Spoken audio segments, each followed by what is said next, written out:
You ready, Ed? We're ready. Okay. Thanks for being here, Paul. We really appreciate it.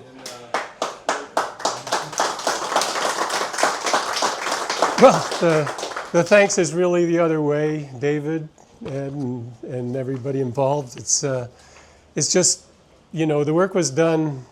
The work we see out here, most of it was done decades ago, and to see the enthusiasm carrying on today is just a gift that keeps on giving. It's never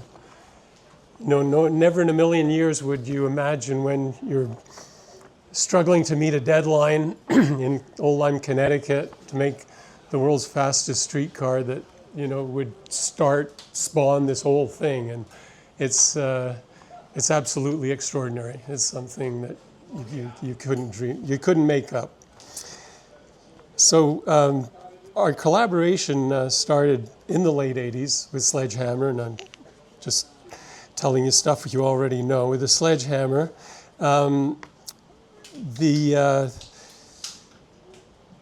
it was, I'm going to show you some, what I think, personal stuff. The reason really a lot of us are here today is because of Reeves Callaway. Reeves was not just a close collaborator, but he was a close family friend. And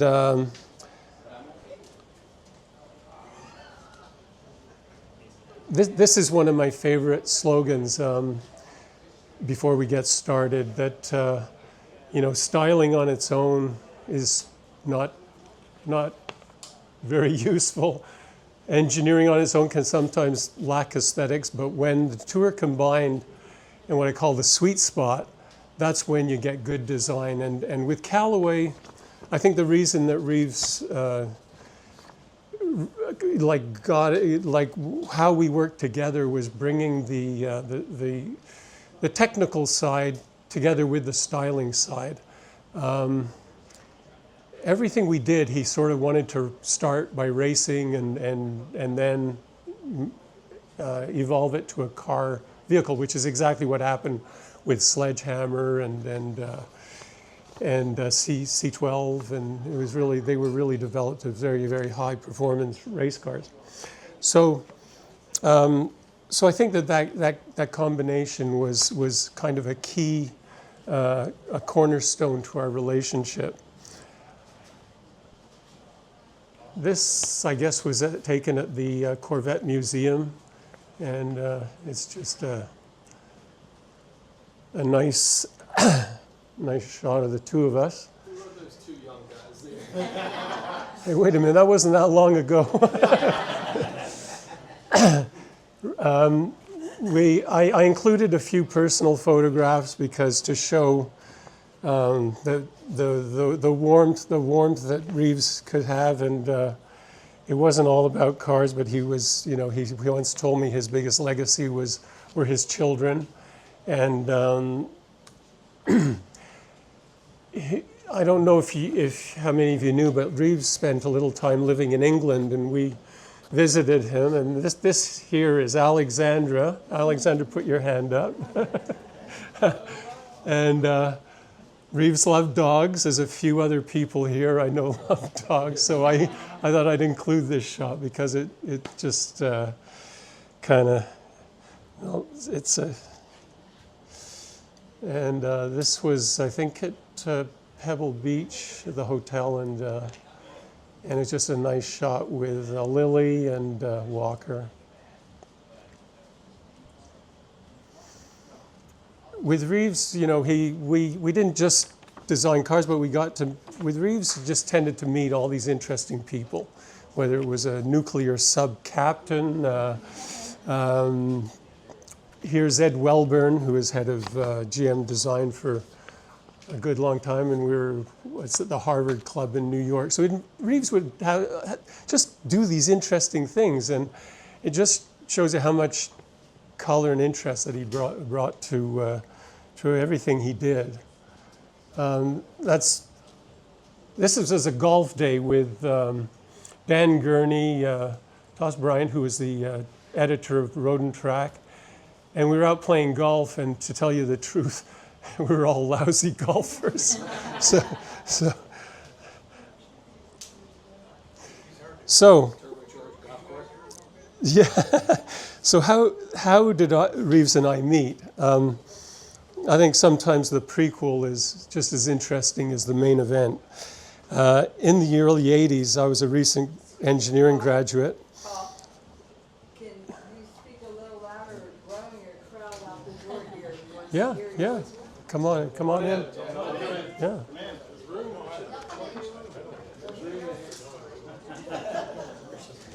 So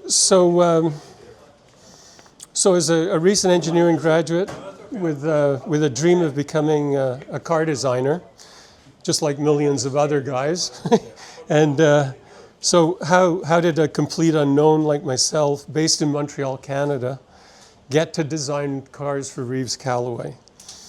I reasoned that to get visibility for my company, which was called Specs Design, needed to produce a car, and there was no budget to work with, so to keep costs down, decided to build a kit car based on the first series Honda Civic and turn it into a tiny convertible sports car called the Elf. The venture, we sold a couple dozen of these, and the venture broke even. But crucially, the car appeared in the pages of Roadtrek and Popular Mechanics. Did a nice spread. They came to Montreal, test drove it. And this car caught the attention of a big Porsche collector in Montreal. And he contacted Specs Design. His favorite car was the Porsche Speedster, but he wanted like a futuristic interpretation of the Speedster.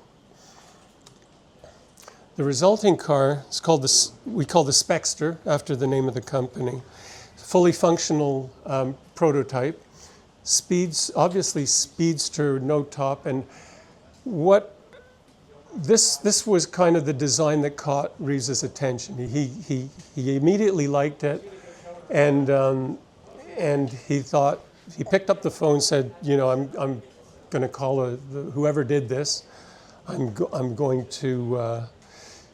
to contact him. The interior was kind of unique, and simplicity was the key word all the way through the project, trying to replicate the simplicity of the original Porsche Speedster. So, you know, 3 main gauges, actually had an electric parking brake and shifter and not much else, electric door release.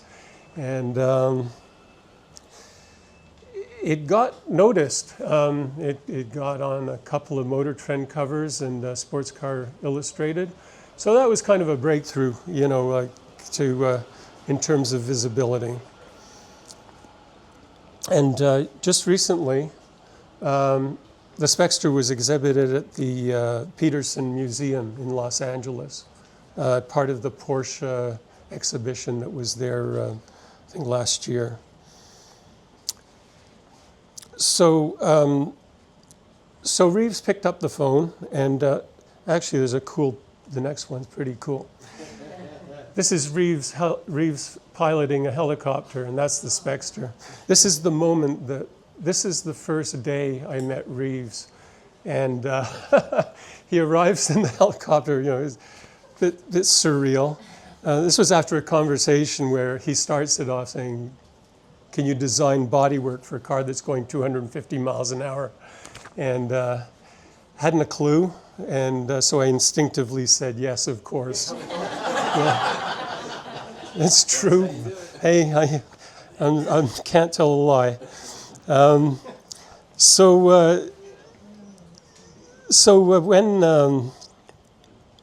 things move quickly from here, I think it was 2 weeks before I prepared a series of styling sketches.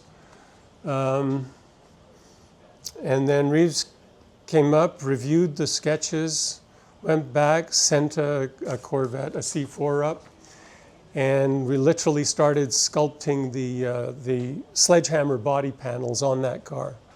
And then the final body work was done in Connecticut. The whole project came together super quickly, which I'm a big fan of. I don't like projects that linger. It's when they have a certain velocity, it's like a jet. You know, it needs velocity to stay aloft. So the 2D got transferred to 3D quickly. Chaperoning the whole thing was a gentleman by the name of Carroll Smith, who is kind of a race car guru who wrote books like Race to Win. I just seem to recall these softback books in the back of Hot Rod magazine. But anyway, so Carroll Smith was on hand to make sure we didn't do anything terribly wrong. So the aim was 250 miles an hour, and as Reeves would later say, we screwed up. The Sledgehammer went 254 miles an hour. So it held the world's record for the fastest street car for decades until the Veyron came along and went, 3 miles an hour faster with and many $1 million to buy, right? But that was the dawn of. Let me keep up here. Now that's a younger version, yeah. And so this was Sledgehammer completion photograph. It's really.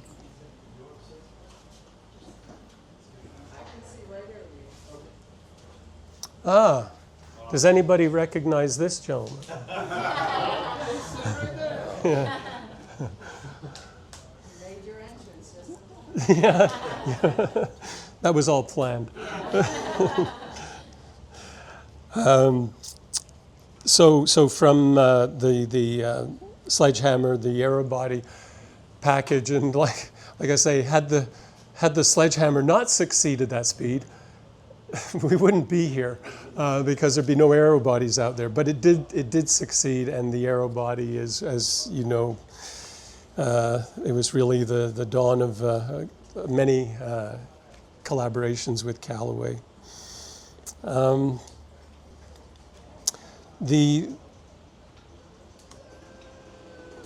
This is a photograph that Ed took, which I think is absolutely one of the most spectacular photographs I've seen of AeroBody. The main difference between a Sledgehammer and AeroBody was the bustled back, more rounded. I think Reeves probably wanted to. The original Sledgehammer was more conventional, like a slightly modified back end. So I think Reeves wanted something more distinctive for the back, and so it was the front and the rear and the sides. And Reeves always had a fascination for speedsters. He always wanted to do a speedster chop top version of just about everything we did. And that's the result of that's speedster number one, and it's great to see them everywhere surrounding here. It's amazing. So, with a loose connection to AeroBody, some side treatment and tail, Reeves decided to go racing at Le Mans.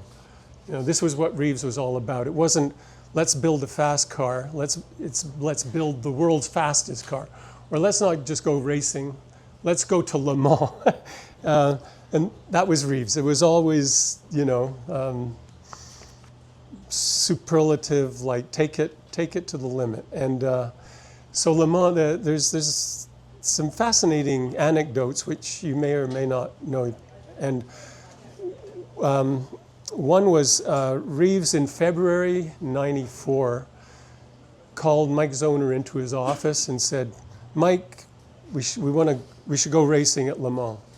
And so Mike's thinking, June 1995, yes, we have enough time to do a race car. And Reeves says, no, June 1994.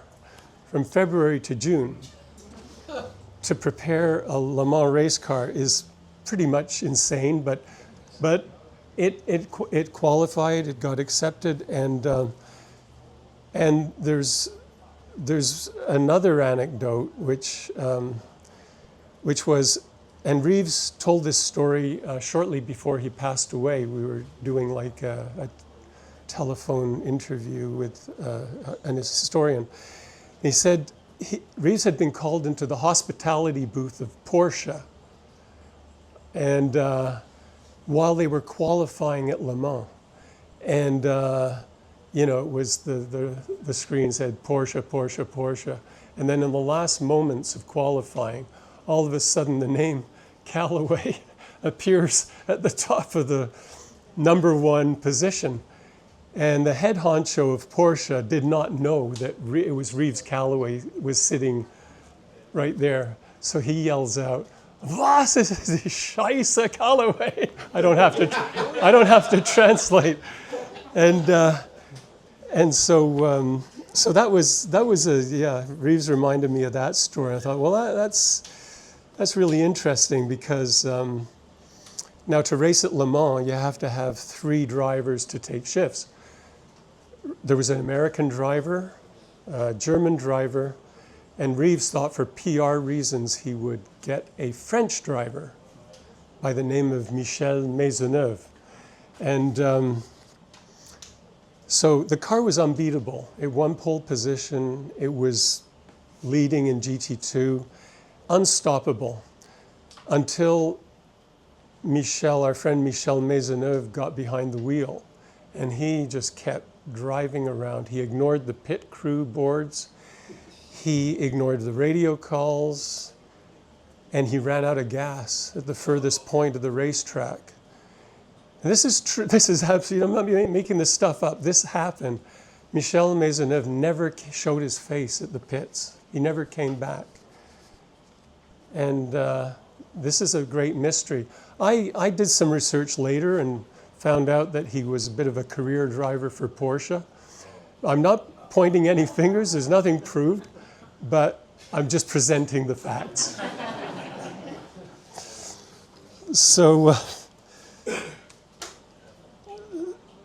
this, the LM went on. Okay, we didn't win Le Mans, but it won many international races, including the World Challenge Championship. And I like this photo because there was a mural done of the LM, and this guy's reading his Frankfurter newspaper. So it must be in Germany somewhere. The next project, which was probably Callaway's most ambitious project, was a C7, built from the ground up, full carbon fiber chassis, and it was aimed at to race in GT1. It had a great maiden run at Daytona, and regulation changes basically doomed it, so it didn't have a future. But there's the crew. This is how we made cars before CAD. Computer-aided design. Templates, carving blocks of foam, 1/10 scale clay model, Reeves, Carly Knapp, Ernst, and Giovanni at the end. And Ernst and Giovanni run the German race shop still. You holding the model? That's me. Yeah. Reeves is too. Yeah. So let's see what we have here.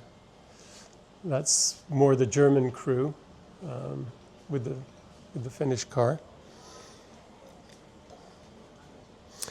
We went on to, this was a fun photograph. Reeves getting arrested.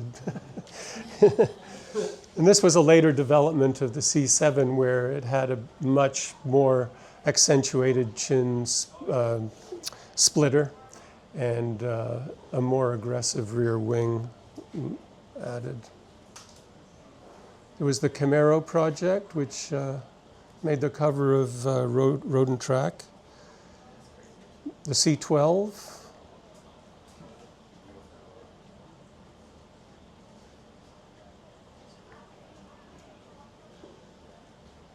Big Bertha meets Sledgehammer. And then there was C16, which was one of my favorites.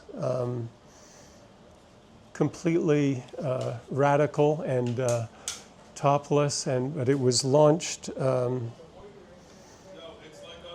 It's still one of my favorites of all the Callaways. And Is that a C5 chassis? C6. C6. Yeah. And the helmet's stored in the back to the cover. Yeah. This panel lifted up here, the hinge is back here, and the helmets were stored under here. And when they were in place, they looked, I called them phantom drivers because they kind of had a presence back there because the front was open so you could see the visor. And yeah, backseat drivers you could call them. But it was a cool feature. Some nice photography. This was the launch of the C16 Speedster, Pebble Beach, concept lawn. Hey, it's pretty sacred ground, and it's doesn't get much better than that. This is the GT3R project, and this is when the cover had just come off at the Hockenheim Ring racetrack in Germany. First styling sketches for this, well, styling/engineering sketches were in November, and this was probably September or October. So it was a pretty intense development time. And of course we're up against all the big makes, all the German car makes, Lamborghini, Bentley, Audi, everyone was there, and in comes the little Callaway team, and there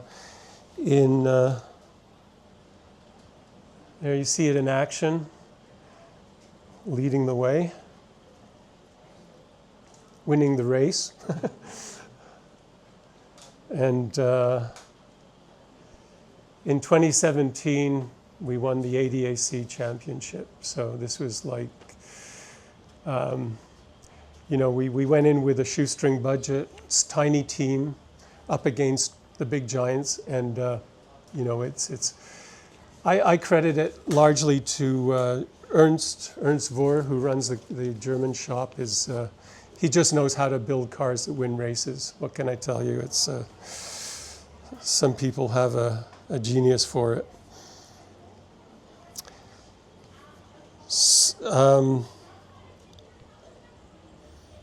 Carrying on, the Aero wagon, which was just a hatchback treatment, which I gave a different look to the C7, but you didn't have to. It was reversible, fully reversible modification, and fun project. Oh, there's Jay Leno reviewing it. Does Jay have one? I don't think so. No. He drove it. Yeah. Reeves and I often discuss what would be the coolest way to show up with a car. And so this is just a concept, but we played around with some ideas, had some fun. There's the cockpit on a rotating turntable, and it drops down. Yeah. Oh my gosh. And how do you get in and out? Well, you just stand up and come down the steps in the front. This is the last project we were working on as a C8 track car. And I don't know if anybody knows about it really, but I have a 3/4 finished clay model on my desk at home. When Reeves passed away, the project kind of went on ice. But this gives you a glimpse of what could have been.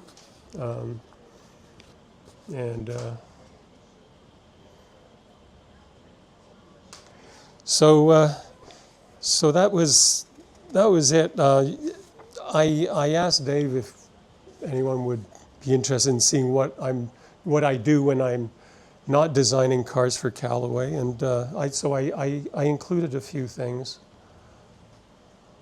One was the T-Rex, the Super Trike. It's one of my favorites because there was no big Super Trike market at the time. This came out in the 90s. It was well before BRP's Spider and Polaris Slingshot. And when it was released, the press said, this will last 6 months. It's a gimmick. It's going to, just fizzle out. It's still in, the order book's still full, still in production, decades later.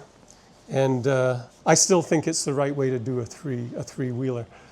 2 passengers side by side, mid-engine, and a giant tire in the back, and the 2 wide track tires in the front. So there's a few of those around, and they became quite a big hit with customization, and kind of took on a cult following. Justin Bieber bought one, and Jay Leno test drove one. Not sure how he fit in, but he looks a little tight in there. But anyway, that's T-Rex. I spent a lot of time. The first Bombardier BRP ATV was something I worked on. There's a company in Quebec called Lion Trucks and buses. They just whole lineup of electric and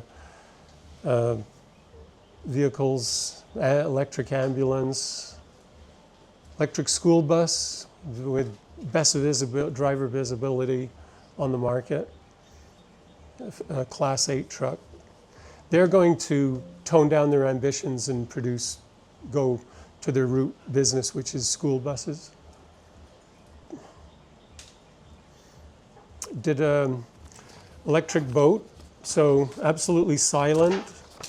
The idea is an absolute opposite of speed. It's just you go out on the lake with a picnic, bottle of wine, and enjoy the countryside and so on.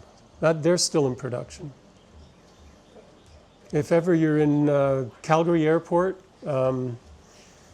there's a shuttle. This shuttle vehicle, which is commissioned to do, it's circulating, free. It's a jump on, jump off, and it takes you to your gate.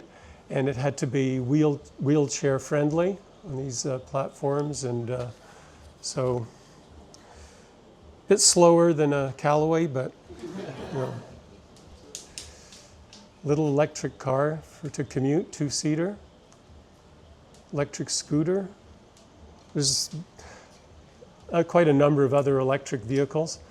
This might be a sacrilege to show a Mustang concept at a Corvette event. My apologies, but this was something I prepared for Revology to show that if you look at it carefully, you'll see bits of different eras of Mustang in there, and so that was a recent one. En route, Air Canada magazine asked me what I thought the future of Formula One would be. Now this is going back quite a ways, and 3 main things. One was no refueling during the race, because kept seeing these fuel issues, right, like not releasing properly. So no stopping for fuel, head protection, which now they have the halo bars, right? And less wing, less downforce so the air would get less disturbed if you were behind someone, so you could overtake easier. So make overtaking easier. So those were the 3 main things. And this is what do I do on the weekends? And Penny will attest to this. This is a 72 Norton, which I designed and had built carbon fiber racing tank seat. So it's a cafe racer. And if you look carefully, this is a carbon weave. So this is clear, the logo. So when you look up close, you see the carbon weave. And it's named after my friend Bob Blackwood, who I used to ride bikes with. And I thought, in his memory, what a great name for a British motorcycle. So, what was that? About 10 years ago, my old university, little did I know they were keeping an eye on what I was doing, so they offered me a doctorate degree. So that was quite a surprise. This was a presentation to 300 Chinese journalists in Beijing, and that was a weird experience. This is Giorgetto Giugiaro. He is generally considered the greatest car designer of all time, and I had the absolute honor of being in conference with him at the University of Toronto. His designs are the ones I had the posters up in my bedroom wall when I was a kid. So lots of magazine covers. And that's where I'd like to wrap up this presentation. This photo of Reeves and myself. And if you have if anyone has any questions, I'd be very happy to try and answer them, if they're not too technical, in which case I'll refer to these guys. So.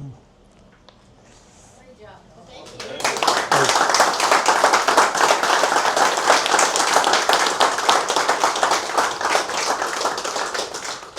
Thank you very much. Thanks.